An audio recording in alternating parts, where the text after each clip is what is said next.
Bienvenue. Aujourd'hui, nous allons explorer l'arbre binaire de recherche, ou BST, sous une double perspective. D'un côté, l'abstraction mathématique élégante que nous dessinons au tableau, de l'autre, la réalité brutale de son implémentation en mémoire physique. Nous verrons pourquoi l'élégance du code ne garantit pas toujours la performance du processeur. L'informatique moderne vit une tension permanente. D'une part, nous avons la logique hiérarchique de nos données. D'autre part, nous avons la linéarité stricte de la mémoire RAM.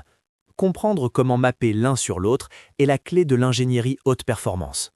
Commençons par revisiter les fondations théoriques. Avant de parler d'octets et de cache, nous devons définir rigoureusement ce qu'est un arbre binaire de recherche et les invariants qui le gouvernent. L'invariant du BST est crucial. Théoriquement, tout ce qui est à gauche est strictement plus petit, et tout ce qui est à droite est strictement plus grand. Cependant, cette définition suppose des clés uniques. Dans la réalité, pour supporter les doublons, une implémentation robuste doit utiliser une inégalité large, par exemple inférieure ou égale, pour le sous-arbre gauche. C'est cette nuance qui garantit la cohérence des données réelles. La performance dépend de la forme de l'arbre. Dans un monde idéal, l'arbre est équilibré et la recherche est quasi instantanée, en grand taux de log de n. Mais si vous insérez des données déjà triées, l'arbre ne se branche jamais et devient une ligne droite. On parle d'arbre dégénéré. La complexité explose alors pour devenir linéaire, perdant tout l'intérêt de la structure. La beauté des arbres réside dans la possibilité de prouver leurs propriétés par induction structurelle. Par exemple, on peut démontrer mathématiquement que dans un arbre binaire plein, le nombre de feuilles est toujours exactement égal au nombre de nœuds internes plus 1. C'est une certitude absolue qui nous permet de construire des algorithmes fiables. Passons maintenant à la dynamique. Comment traverser ces structures ? Les parcours pré-ordre, en ordre et post-ordre ne sont pas interchangeables. Chacun possède une sémantique et une utilité précise. Il existe 3 façons canoniques de visiter chaque nœud. Le parcours en ordre, qui nous donne les données triées, le parcours pré-ordre, utile pour copier la structure, et le parcours post-ordre, qui est critique pour la gestion de la mémoire. Examinons-les un par un. Le parcours en ordre visite le sous-arbre gauche, puis la racine, puis la droite. Sur un BST, cela restitue les données triées, du plus petit au plus grand, incluant correctement les doublons grâce à nos inégalités larges. C'est la base de l'algorithme TreeSort. Le parcours préordre, lui, visite la racine en premier. C'est essentiel pour le clonage ou la sérialisation vers un fichier. Pourquoi ? Parce que pour reconstruire un arbre, il faut d'abord créer le parent avant de pouvoir y attacher les enfants. C'est une approche topologique.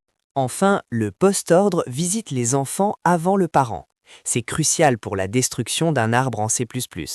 Si vous effaciez le parent en premier, vous perdriez les pointeurs vers les enfants, créant une fuite de mémoire irrécupérable. Le post-ordre assure un nettoyage sûr, du bas vers le haut. L'implémentation naturelle est récursive, mais elle est dangereuse. Si votre arbre est très profond, chaque appel consomme un peu de la pile d'exécution. Avec 100 000 nœuds, vous risquez un Stack Overflow, le crash brutal du programme. En production, on préfère souvent une approche itérative avec une pile explicite. Quittons maintenant la théorie, pour entrer dans le dur, la mémoire vive. Comment un nœud abstrait se traduit-il en octets ? C'est ici que les désillusions commencent. Regardez cette structure C++.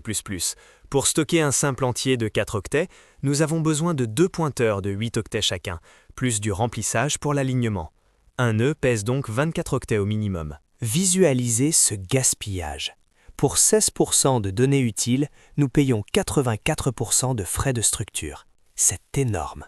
Si vous avez des millions de nœuds, vous saturez votre mémoire principalement avec des pointeurs, pas avec de l'information.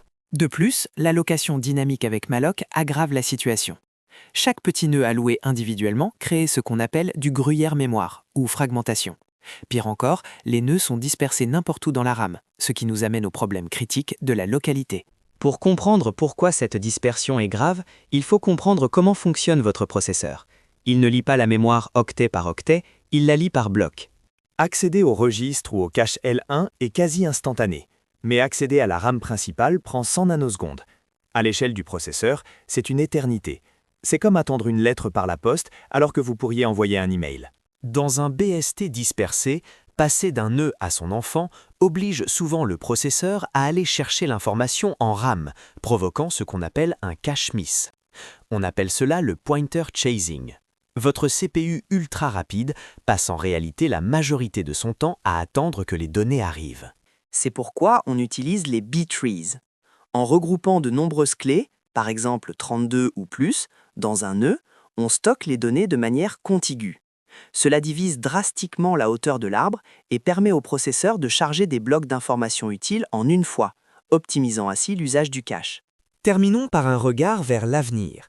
Comment les structures arborescentes évoluent-elles pour s'adapter aux architectures de 2025 ? La recherche est foisonnante. On développe des algorithmes cache oblivious qui optimisent mathématiquement les transferts mémoire sans connaître la taille du cache. On utilise les instructions SIMD pour comparer 16 clés en un seul cycle d'horloge.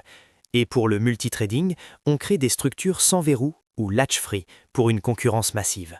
En conclusion, maîtriser les structures de données aujourd'hui demande une double vision, celle du mathématicien pour la logique et celle de l'architecte système pour la performance. C'est dans cet équilibre entre l'abstraction parfaite et la réalité du silicium que se joue la qualité de vos logiciels.